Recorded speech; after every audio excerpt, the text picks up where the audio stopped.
ہماری فیس بک بھی آباد ہے، واٹس ایپ بھی آباد ہے، ہمارے ٹویٹر بھی آباد ہیں، ہماری ہر چیز آباد ہے۔ سب سے کم آباد ہمارا مصلی رہ گیا ہے، سب سے کم۔ وہ لوگ اب ڈھونڈنے سے ملتے ہیں جن کی بغل میں مصلی ہوتا تھا۔ میرے بھائی، آپ کتنا کو دنیا کے پیچھے بھاگو گے تھکا دے گی، کتنا دولت کے پیچھے بھاگو گے تھکا دے گی۔ آپ جب اپنی زندگی میں جمع تفریق کرو گے نا تو مرتے وقت احساس ہوگا کہ سارا کچھ تو لوگوں کے لیے کیا، اپنے لیے تو کر ہی کچھ نہیں سکے۔ اور ہم عبادت کے معاملے میں بہانے بازی بھی کرتے ہیں۔ ہم کہتے ہیں اوہو رزق کمانا بھی تو عبادت ہی ہے نا، میں حلال روزی کے لیے جا رہا ہوں، یہ بھی تو عبادت ہے نا۔ میری طرح کے لوگ کہہ دیتے ہیں کہ میں سویرے اٹھ کے مدرسے میں کچھ اسباق دیکھتا ہوں تو یہ بھی تو عبادت ہے، میں بیان کرنے کے لیے مطالعہ کرتا ہوں تو یہ بھی تو عبادت ہے نا، اتنے لمبے سفر کر کے ملک میں دنیا میں گھومتا ہوں تو یہ بھی تو میں عبادت ہی کر رہا ہوں۔ اب اسپیشل نفلوں کے لیے وقت کس طرح نکلے، اسپیشل کر کے تسبیح میں کیسے چلاؤں، میں سارا کچھ ہم بہانے بنا لیتے ہیں نا۔ میرا سوال یہ ہے کہ یہ ساری باتیں صحابہ کو، نبی کریم کو، دیگر لوگوں کو بھی تو پتہ تھی نا، لیکن آپ غور تو کریں، 23 سال حضور کو وقت ملا، مختصر وقت ظاہراً تبلیغ کرنے کے لیے، پوری دنیا میں دین بھی پھیلانا ہے۔ گھر میں 11 ازواج ہیں، 4 بیٹیاں ہیں، ان کی اولادیں، سارے کام کاج بھی دیکھنے، لیکن سیدہ طیبہ طاہرہ حضرت عائشہ صدیقہ رضی اللہ تعالیٰ عنہ فرماتی ہیں سارا دن تبلیغ کرتے، ہر غلام کے دکھ سنتے، گھر میں آتے تو اپنے گھر والوں کا خیال کرتے، کام میں ہمارا ہاتھ بٹاتے۔ قربان جاؤں، کہتی ہیں زمانہ سارا سو جاتا لیکن آمنہ کے لال مصلی بچھا دیتے۔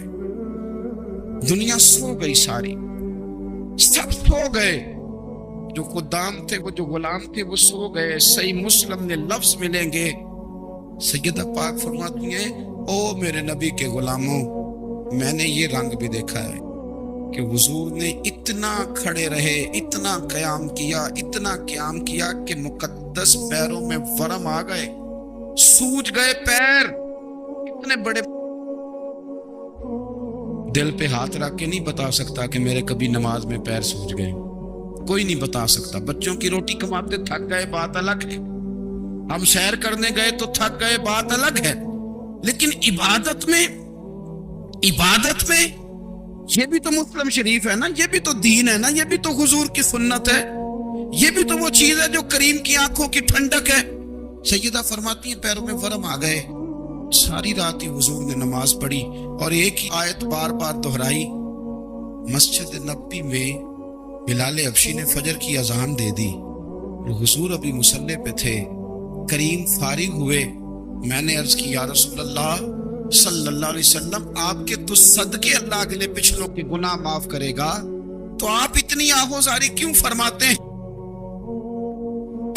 آپ تو شفیع ہیں، آپ تو انبیاء کے امام ہیں۔ حضور نے فرمایا عائشہ تم نے گنوایا ہے نا میرے اللہ کی مجھ پر کتنی رحمت ہے، افلا اکون عبدا شکورا، فرمایا اگر اس نے اتنی نعمتیں دی ہیں تو کیا میں اس کا شکر گزار بندہ نہ بنوں، میں شکر گزار بندہ نہ بنوں اس کا؟ پھر اگر اتنی نعمتیں اس نے دی ہیں، مجھے اتنا نوازا ہے، تو پھر میں اس کے سامنے سجدے نہ کروں؟ او میرے بھائی، بڑے قابل فخر لوگ ہیں ہم کہ ہم نبی پاک کے غلام ہیں، ہم قابل فخر ہیں کہ نبی کریم کے غلام ہیں۔ کیا کبھی اس غلامی کے شکرانے میں بھی 2 نفل پڑھے یا اللہ تیرا شکر ہے تو نے ہمیں حضور کا غلام بنایا ہے؟ یاد رکھیں کہ اپنی روحانی زندگی کو آباد کریں، استغفار پڑھیں، تسبیحات کریں۔ تو میرے عزیز، آج کے اس روحانی اجتماع میں ہمارے دوستوں نے جو محنت کی، ہم نے بار بار اپنی نیت سے پوچھا، خدا ہمیں معاف